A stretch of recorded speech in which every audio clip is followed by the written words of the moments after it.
Dragon Ball Sparking Zero is literally a couple days away. At least for us, they got the Ultimate Edition, yo. Sorry to talk shit, but it is what it is. Today, I want to cover, though, a very interesting article that I actually uncovered on the official website of Bandai Namco. And this article goes into pretty decent, substantial depth about the mechanics and different styles of fighting operations. I have literally not even read this article yet. I just skimmed through, but that's what I could tell from what I've seen. So without further ado, let's go ahead, let's break this down and see what the hell we're getting ourselves into Monday. Also, please subscribe, hit that like button. Also, join my Discord server, which is in the description. You don't want to miss it. I'm taking challenges on Monday. So if anyone wants to try to fight me, bring it. You don't want this smoke. Let's get this video pushed out. Again, hit that like and subscribe. Thank you, thank you, thank you. So without further ado, let's go ahead and read and diagnose or break down this article together. Sorry guys, been a long day. So, Dragon Ball Sparking Zero, know your fighters, right? And this is from Bandai Namco. First of all, Dragon Ball Sparking Zero has a roster of over 181. That is fucking crazy. The only person that I didn't see in that fucking game was GT Vegeta. I know Super Saiyan 4 Vegeta's in there, but I'm saying like base and Super Saiyan GT Vegeta. So in this article, it goes into details about characters' fighting styles and unique appearances that you can find in Dragon Ball Sparking Zero. On top of that, we will have to look at special maneuvers that involve the game's roster, such as quick time event, sequences, and switches, transformations, and fusions. Okay, so yeah, so it's like a breakdown of like it's the different fighting mechanics and stuff, and like why a certain character might be better, which is fucking awesome, right? Like I was always wondering in the old Budokai Tenkaichi games, like is this character actually stronger than this one in the game, literally? I don't know. So here's our summary today. First, we're going over the types of characters, unique look, and then the special maneuvers last. Stay tuned. Let's get to it. Number 1, types of characters. You can enjoy different playstyles in Dragon Ball Sparking Zero depending on the strength and fighting habits of the characters in the original series. Their style is affected by statistics, size, and characters' forms. Let's have a look at the different categories of characters you can play in the game. That is dope. How realistic. So look. First we got strength. Of course, they got a picture of Jiren that's fucking sick! Might makes right! So strength characters base most of their gameplay around their heavy strike and powerful blast. Although they might be slower, their raw power will compensate as they will deal high damage to their opponent. Some of these characters are so strength-oriented that some may not even stagger from a key blast or smash attack. So like Broly or Jiren, for instance, I'm assuming. And based on their statistics, these characters are going to have 2 different types of specializations, either melee or blast. And the first one will enhance the damage dealt with rush combos in close combat, while the second implies that the character can rely on blast attack and ki blast to inflict damage. Interesting, y'all. Okay, speed. Damn, she's going to be a playable character? Oh my god. Oh yeah, she is. I forgot about that. That's crazy. I forgot her name. What's her name? Drop it in the comments. Speed. On the opposite end, some characters base their attack strategy on the swiftness, which they use for long-lasting assaults which are hard to interrupt. Even if some of their strikes are lighter, your opponent will have trouble trying to catch you as you move quickly all over the map and deliver combos with stunning speed. That's pretty sick. Escaping the rush combos of characters that rely on speed will be tougher for the opponent compared to characters not fitting in this category. Moving on to the next character type. Ki Blast! This is Vegeta. Look at our boy Vegeta right here. Trying to take on Goku. Excellent Goku! Come on, Goku! What's that from? Ki Blast. There are some characters who are master of Ki Blast, excelling in fighting style that they can maintain control while keeping the opponent at a distance. They have the ability to fire multiple consecutive energy blasts while consuming the minimal energy. Vegeta is a good example who is known for his powerful and rapid Ki Blast attacks. Other characters include Goku, who can unleash the iconic Kamehameha, and Frieza, who possesses the precise Death Beam. So pretty much it's just master key controllers. So I guess it's like Goku, Vegeta, like all like the main.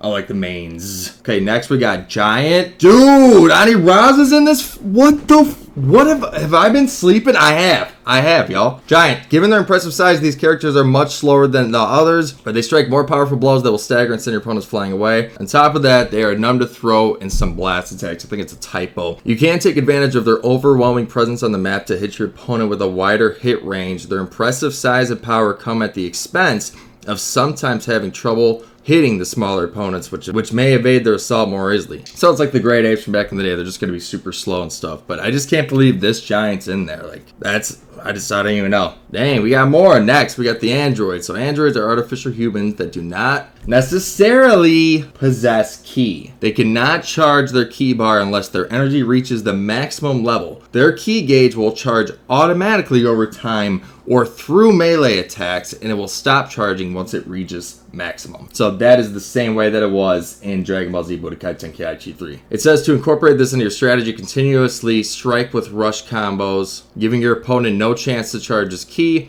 Some androids even have the ability to absorb ki blasts and certain blast attacks during super perception, which will charge their gauge much faster. Oh, that's pretty badass. These characters that automatically charge to the maximum are Android 16 and 17 and 18. On the other hand, Android 19 and Dr. Gero can charge more ki by landing melee attacks, and furthermore, they can absorb the opponent's ki blast and some types of ki wave blast. But it's just like, so they had these mechanics a little bit in the old games, obviously, but it's like so much more refined. Like, it's just so much more advanced, for lack of a better way to say that, compared to what it was. Obviously, I know it's been years later, but it's just so carefully put together and works so good from what I'm seeing. I cannot wait to fucking play this game. If I didn't tell you already, you better hit that subscribe button. Monday, we are starting that live stream, and I'm beating ass. So that's it for the different types of characters, right? So now we're going to go on and talk about the unique look of these characters, right? So, try characters with unique looks and distinctions in Dragon Ball Sparking Zero, it says. The game faithfully reproduces some features of the series, whether it is an accessory, ability, or cosmetics that may or may not affect the character's gameplay. So, for example, you have the sword, which Trunks has. You can enjoy multiple ways in fighting styles in Dragon Ball Sparking Zero, as sword fighting is one of them. Iconic swordsmen from the series will use their sword in a lot of combos, rush and blast to faithfully recreate their famous moves. There are also characters who use a sword to launch energy blasts that pierce through guards with a smash energy blast. That's probably Janemba. And also a sidebar, I'm not gonna lie, man, I wish more of the characters got swords. Like, it would have been cool if, at least for like an arc or a half arc, whatever, like Goku had a fucking katana or some shit, or Vegeta did, like cut somebody's fucking head off. Like, man, it would have been cool. But anyways, next we have the Super Aura. Some characters, such as the strongest form in Dragon Ball Super, again, another weird typo, in Dragon Ball Sparking Zero, have their aura being always on. Their power is overflowing, which results in stunning visual expressions of their ki. That's sick. See this guy? We got this guy trying to fight me in the Discord server. Not now he's being cool, but he's just like trying to argue that Kid Boo's stronger than Buhan from my video recently. No, like, go watch the entire video. You're gonna know why Buhan is 1,000% stronger than Kid Buu. Go check it out. It was uploaded a few days ago or last week. Anyway, just shit, man. Look at Goku. Look how beautiful this is. I'm gonna have such a beautiful game. I just upgraded the graphics card. Everything's gonna be solid. Next, we got characters with the Scouter. Bardock. I know Bardock's a big fan favorite, so this character's gonna be getting his ass fucking beat by me. The Scouter is an iconic item from the Dragon Ball series. In the game, you can select characters, mostly from the Frieza Force, and equip them. The Scouter as an accessory, which will grant a boost of search radius when equipped, depending on the quality of the Scouter equipped. That's a weird translation. Moving on. With this precious accessory, the players will be able to avoid losing track of their opponents for too long. So with this accessory, you can actually avoid losing track of your opponent for too long. So like, it's gonna just help you focus right back on them. It says to note that damage taken during the battle could result in the destruction of the Scouter. When the Scouter is destroyed, it becomes difficult to locate the opponent if they are lost from sight. That's sick. So literally like active like damage and shit like throughout the fight is awesome. Like even little details like that to the Scouter that you're putting on is crazy. Will any of you guys be using the Scouter though, is what I want to know. Drop it in the comments. I don't think I will. Maybe one day for like fun and shits and giggles, but is any of you guys gonna be like, oh damn, I need that shit right now? Let me know. Yes, I know I have issues. Shut up. Keep watching. I love you. Wow. Next we have ground characters. Look at fucking Roshi here. Look at this little skinny fucking prick. This motherfucker's running about to do a headbutt on somebody. Yo, he's like Naruto. He's in Naruto. Roshi Kage. Alright, let's see what it says about them. Like in the Dragon Ball series, some characters just can't fly. Once they jump, they will slowly fall back to the ground as they cannot remain in the air for a long time. Compared to flying characters, on the other hand, they are the only ones able to run on the ground, so take advantage of their skills and try to get the fights to take place on the ground. That's fucking sick. That's pretty cool. Can't remember, did Roshi and those characters not able to fly? Did they have that same feature in the Budokai Tenkaichi games? I can't remember. Let me know. And last but not least, let's go over the special maneuvers, right? This is going to be like some of the gameplay fighting mechanics, I'm assuming. So in Dragon Ball Sparking Zero, you can perform several maneuvers that do not fall under the combo category or the blast attacks category. And these gameplay features are numerous and range from transformation to Q2E sequences. So let's look at at them and see how they bring the spotlight to the characters during the fight. That's what it says. So, transformation first of all. Okay, of course. Select the desired transformation and press up to display the transformations panel. Then select square, triangle, or X to perform in a fight while using skill counts. Once transformed, the statistics of the character will improve. Oh, awesome. So that's what I was talking about. It's like, that's sick. Like, when you transform, like, your power's going up. Like, I never knew if that was happening in Budokai Tenkaichi games. Like, it seemed like it, but I didn't know, right? And at least in the Budokai games, it showed you in the training the percentage of your power, if y'all remember that. So it looks like they're bringing that back, and it's going to be even more implemented, like, and even more of a presence, I guess, in this game. So that's fucking fire. Moving forward. Fusion can only be used when two characters who can fuse are in your team. Fuse into the character shown on the fusion panel by pressing the up button and the L1 button to switch the transformation panel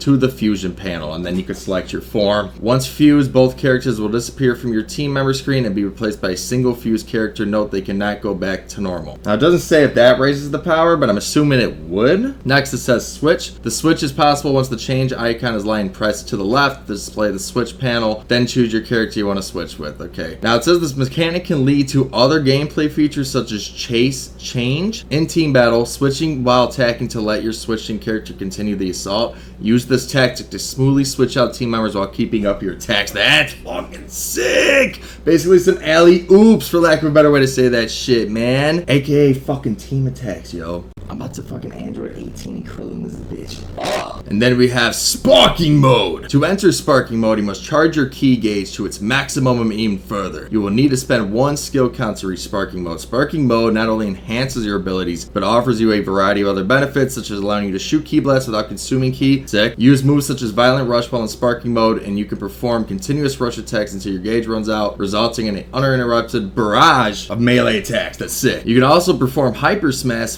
which will inevitably break the guards of your opponent, or super movement as it consumes some of your sparking. You can also perform hyper smash, which will inevitably break the guards of your opponent, or super movement as it consumes some of your sparking gauge and allows you to vanish and move instantly. That's sick. I'm just super happy. I don't know what you guys are most excited about from this article, but I'm excited about fucking all of it. We got emotes, okay? So now we're gonna have emotes for different characters. That's pretty sick. So then it goes into quick time events, right? So once certain moves are performed by or at the same time by both players, a dynamic quick time event sequence will start in which the winner can take an advantage in the battle by dealing additional damage and sending his opponent away. Quick time events will make your fights even more unique and unpredictable as they require a shift in the way the battle flows. Make sure to include it in your battle strategy by making a turning point in the battles to throw your opponent's rhythm off. So this is just like in Budokai Tenkaichi 3 where they like clash and then you do the big fighty, you're smashing the buttons and then one of them gets kicked away. That's what I'm assuming that is. So first, there's a speed impact, right? A speed impact sees the two fighters clash and trade a series of blows. That's pretty much what I was just talking about. So it says to perform a speed impact by clashing with your opponent using a dragon dash. Not sure what a dragon dash is. Let me know what it is if you know. So there's two main parts to this impact action, to the speed impact. So during the single strike, both sides must match their inputs with what's being shown on the screen. Once the winner of the single attack is decided, the action proceeds to rapid strikes. Okay, so it's like button A, B, whatever. During rapid strike, the final damage inflicted is decided by the number of inputs performed by each player. Once the rapid strike stage ends, the winner of the single strike will send the loser flying, concluding the encounter. Okay, that's sick. It's just, again, this is BT3, but super Saiyan of it, right? Like, it just, they did everything we wanted plus even more. The money's gonna be so bad, I gotta get master sleep, yo. The money's gonna be so bad, I gotta get master sleep, yo. And see, you can see it right here with them fighting. It was right there in the corner. Okay, next we got Power Impact. Power Impact happens once the two characters. That's fucking sick. Are you guys seeing that shit? Bro, that's like some fucking Kid Buu and Vegeta shit. You know what I'm talking about? Power impact happens once the two characters perform a throw at the same time. This impact action is centered around comparing strength by holding corresponding buttons. During the clash, a gauge will be displayed. You must adjust your inputs in order to not exceed the needle. The winner is determined by whose gauge is closest to the needle when the power impact ends. Ah, okay, I see the needle right there, yep. That's sick. That's fucking sick, yo. Super happy about that. Alright, crash. Oh, this is sick. Okay, dope. Crash impact is triggered when both characters use a step at the same time. Once the crash impact begins, the two sides will be randomly assigned the roles of attacker and defender. The inputs shown for the attacker and defender are different, so the players must follow the directions on the screen. If the attacker wins the exchange, the defender will take damage. If the defender wins, they will protect themselves. A maximum of 3 exchanges will take place, and the first player to win the 2 exchanges will knock back the other player. That's dope. I love it. just one more mechanic to like enjoy, you know. Blast Impact, here we go, another one. Blast Impact is an impact action that occurs upon the collision of two ranged blasts. That's sick. Yup, we've all seen this. I've been loving this. This is killer from fucking Gohan. When a blast impact begins, a meter will be displayed on the screen, and the gauge on the right side will begin increasing. Pressing will convert the gauge into energy for your blast, affecting whose blast comes out on top. In addition to single button presses, you can increase your power through rapidly tapping the button as well. The winner will deal tremendous damage to the opponent. I just don't even know how many controllers are going to have to be replaced, like multiple times for this game. Trillions. And that is the end of it. It ends with saying Dragon Ball Sparking Zero will launch on October 11th, 2024 for PS5, Xbox, and PC. Pre-orders on the digital and Ultimate Edition come with a 3-day early access that will start on the 8th of October, but I think it's actually going to be the 7th now, so that's pretty sick. Also, it says like the pre-orders, the people that did pre-order, they get Goku Mini from the upcoming Daima series. That's sick. So we'll get the mini Goku right off the bat. If you pre-order, that's dope. So this was a very interesting article, right? Like there are some cool things, a lot of things that I didn't know that there was going to be a little bit different mechanics and how it's going to roll out and operate essentially. But look, this is fucking hilarious. I am pumped if you cannot tell. Like I can't even express my hype. I just want Monday to be here. I want to start playing. I want y'all to join that Discord, damn it, and tell me, yo Tyler, I'ma try to beat your ass. And I'm gonna be like, Nah, I'm kicking your ass. and I'm grabbing my boy Vegeta. Big bang and attack. Alright, y'all. So, for sure, make sure to subscribe, hit the like button. I really appreciate you guys checking out the content. I hope you enjoyed it. Let me know if you guys have any suggestions or any topics you want me to cover. Also, if you can, please hit that like button. It does help it get spread out to other fans. We want to get as many fans at this channel because we're doing big things. But I ask you to join me in creating the most emotionally intelligent breakdown of Dragon Ball, the story, and its entirety. I hope that makes sense. I'm super exhausted, so bear with me. Anyways, take care. Let me know what you guys think in the comments. I will see you guys in the next video. Never give up. Peace!